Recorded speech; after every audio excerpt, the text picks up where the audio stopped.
A couple of months ago, I had the distinct honor to interview Greg Bear, and it's a real honor to be able to share his words now with you. As many of you already know, I uploaded and scheduled this episode and interview to air last week on Tuesday, and unfortunately, I had heard of the passing of Greg Bear on November 19th, that Saturday, and it felt more appropriate and respectful to wait until I could film a proper celebration of his memory and acknowledge his passing. Greg Bear was 71 and passed in the hospital in Seattle last week. He has produced such masterpieces as Blood Music, Eon, Forge of God, Darwin's Radio, Foundation and Chaos, an extension of the Foundation series by Isaac Asimov, Moving Mars, and many other novels. I think he wrote over 50 novels. He is a much celebrated author. He has won multiple Hugo Awards, multiple Nebula Awards, I believe 5 Nebula Awards, a very accomplished author. He is an author that I have long read over the decades. I absolutely count him among authors who were influential in my developing a love of science fiction as a teenager. And in this interview, I had the opportunity to ask him about a few of the books that he wrote and about science fiction and about other authors in science fiction. I've edited out most of the superfluous things where I'm speaking because I really wanted this to be an opportunity to just share more of Greg Bear with you. Why do you love science fiction? I've loved it since I was a kid, and had the bejesus scared out of me by Harryhausen's Emer from 20 million miles to Earth, and actually by comic books and later by reading science fiction books, paperbacks and so on. It was the golden age of paperbacks, and I started buying those through Scholastic Library and schools and through my own going to bookstores. But I wasn't able to get to bookstores much of the '60s. So that started in the '60s, late '60s and early '70s for me. What is it about science fiction that just draws you in? I don't know. It just seemed something that I thought was very cool and very pertinent, to use a word which often appeared in science fiction headlines. The uh, the truth was, it was just the most exciting form of literature out there, along with fantasy, and because I was in with a group of people at my high school that were pretty much into all of the branches of comic books and fantasy and science fiction and everything. Um, I met them early on, and we got together and we started putting stuff together and creating stuff, and that was amazing. It was fun to watch. But I'd already sold my first short story at that point. I Oh, was sending stories out in the 1966 or thereabouts, um, sending stories out to get them published and getting rejected all over until Famous Science Fiction picked up one of my short stories, paid me $10, and then I was off and running. wow. Amazing. Is there an author or authors who influenced you as a writer or has influenced or impacted your writing career? I'm not sure any of the writers from that time period influenced me because I was reading them and gathering up all the information I could about them and the field and publishing. And everyone from Ray Bradbury to Arthur C. Clarke to Isaac Asimov to Robert Heinlein to the usual group to Poul Anderson, who I was reading The High Crusade when I was 10 years old, 11 years old. Thought that was amazing. And also later read his fantasy novel, and just totally loved his connection between science fiction and fantasy. He was one of the many that were actually writing both Elsbreg de Camp, Poul Anderson, and I thought that was the way to go. And it turned out not to be so true now for me, but back when I got started, I was writing both science fiction and fantasy. What science fiction authors dazzle you? Today, a lot. There's a lot of young writers who are doing really amazing work, and I won't name them all because I'll probably forget somebody. But back in the day, the people who really dazzled me, I kept going back and forth between Arthur C. Clarke and Ray Bradbury, and along the way, I ran into Frederick Pohl and just so many others. John Brunner. Again, I'm going to use too many names. I was reading hundreds of books at that time. And the paperback revolution was really important to me because I could afford them. There were a few that I could pick up each week, and I did that. I still have many of them here. And that was probably the richest period of science fiction and fantasy for me. Was about the time that the Tolkien books were being released, Lord of the Rings and so on, by Ballantine, and Ballantine's publishing arm was amazing. And so, you know, by the time Tor came along, that was my generation, and that was shortly before it all took off again. Are there modern science fiction books that you've read recently that you've really enjoyed? Too many to mention. As again, I'm not going to go into specific names because I'll forget a few. Now, there's really some rich stuff out there, and I highly recommend that people read it.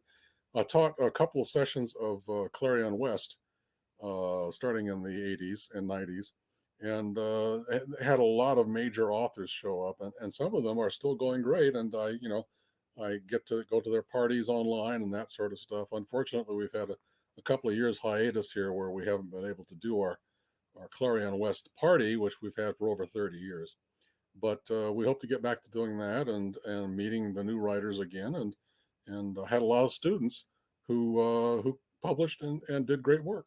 What does Isaac Asimov and the Foundation series mean to you? Well, back in the day, when you subscribed to the Science Fiction Book Club, you would get this big omnibus volume of the Foundation trilogy, and it was probably one of the most influential publications in science fiction at that point. So I read that, and eventually Gregory Benford talked to Janet Asimov after Isaac passed, and says, you can't create new Isaac books, but we can write some of them for you. So would you allow us to investigate a new trilogy of Foundation? And she gave us permission, and very generous permission. And so Benford and Bryn and I helped write the new Foundation trilogy. And going back and rereading Isaac, I became very, very aware of how he was so popular and so successful. His prose was clear, his storyline was amazing, and relatively simple too. Uh, it was almost like you were having a story told to him by Isaac yourself. And so we followed through on that, at least I did. And Benford and Brent expanded on both sides of me. And I kind of got out of the way and let them do their thing. And it was a pretty successful trilogy. I think we did great. Yeah, that was really fantastic reading. It was such a thrill to read through the whole series, and then to find out that there were these three extra books by three authors who I absolutely love, and it was really such a treat. We also had other books by Roger McBride, Allen, and all these others who were also exploring the Asimov universe. And to see the recent TV show, it's not necessarily the Foundation I was aware was reading, but it's still a fantastic job, and I thought they did an amazing job on the Foundation series. What do you think it is about Foundation that it today is still considered one of the great? I mean, there's so many great classic science fiction books, but a few remain with high popularity, like Dune and Foundation. Why is Foundation a novel that has really stood the test of time and is still just as amazing now as it was back then? Well, in the 1950s, it was well published and available, and in the 1960s, it was part of the Science Fiction Book Club, so everyone had access to it, and it was very well done.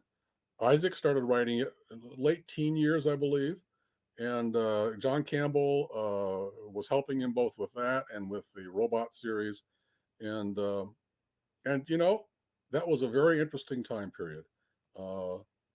Isaac was combining history and his reading. I have a set of books that he also had on the history of the world, and he was reading it all, and he had a eidetic memory. So what he was reading stuck with him, and he would put bits and pieces of it into his stories.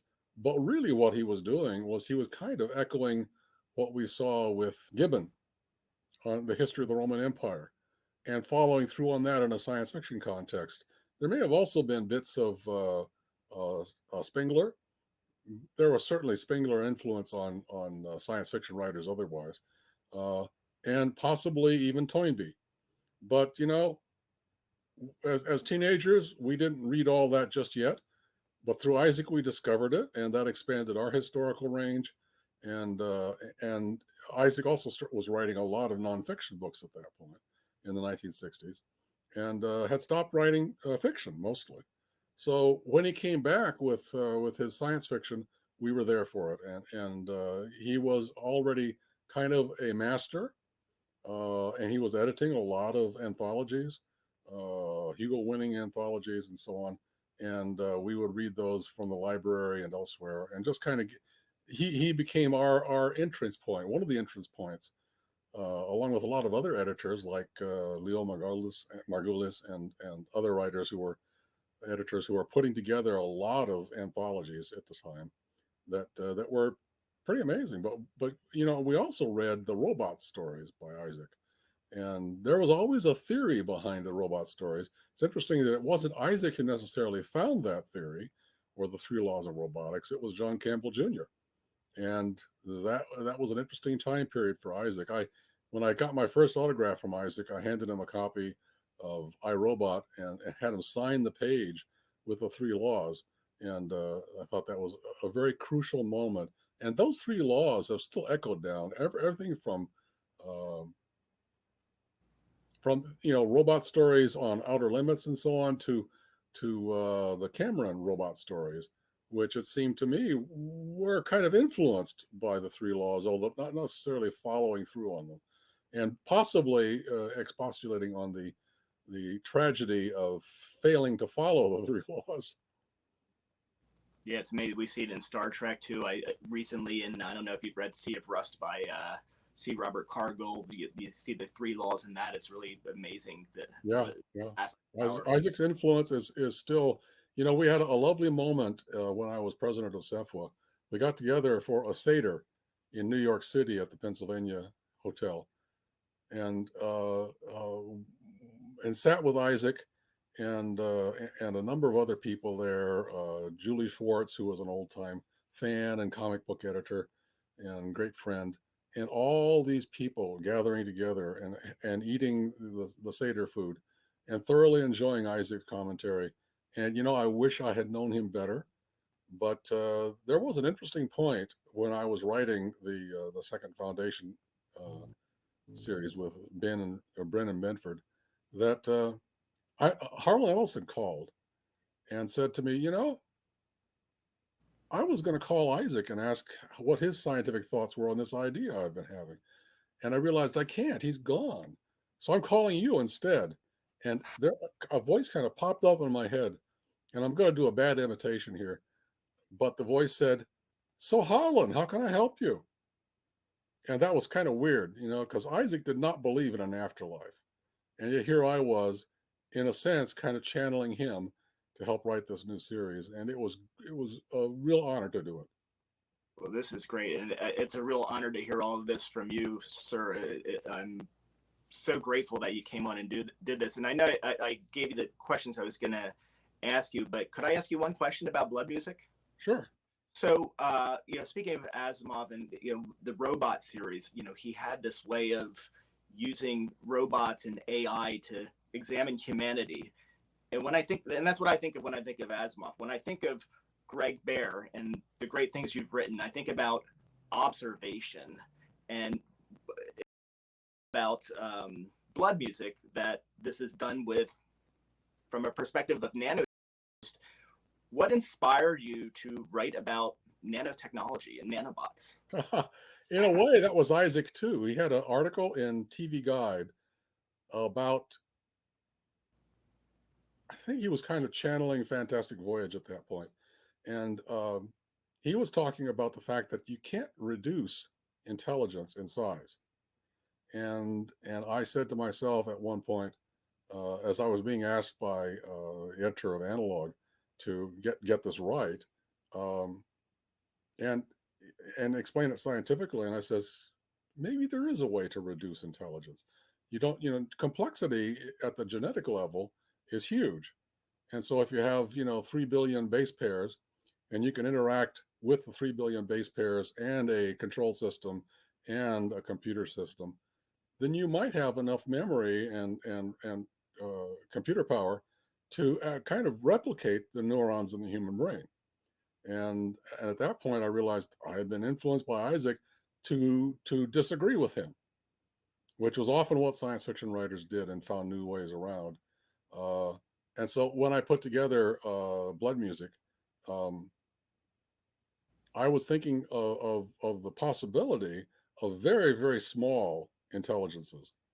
And at that point, I explained it well enough that my editor approved and bought the story.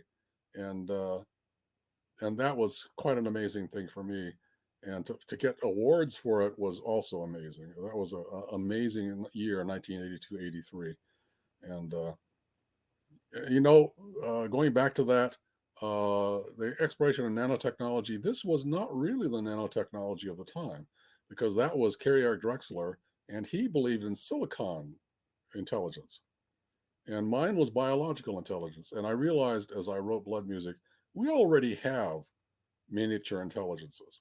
The cell and its behaviors and its groupings together in the human body are so astonishing that we don't, and the proteins involved have such a range of freedom and such a range of complexity that we actually already have nanotechnology. It's just biological and not silicon based. Can't even think of the number of authors who've been influenced since Blood Music to write about nanotechnology and biotech. Yeah, well, I did it myself. I finally used the word in Queen of Angels, and and I was still following kind of the biological constraints there. But yeah, that was also an interesting period of time. About the same time that was coming out with cyberspace and other thoughts, and it was really a fecund period. Well, thank you. I've taken up so much more of your time than I think I promised, and I really, really appreciate it. It was good to talk to you. Thank you. I'll send you a link to the episodes when they're up in August, and I hope you'll enjoy it. Okay, I will. Thank you very much. Thank you, sir. Bye bye.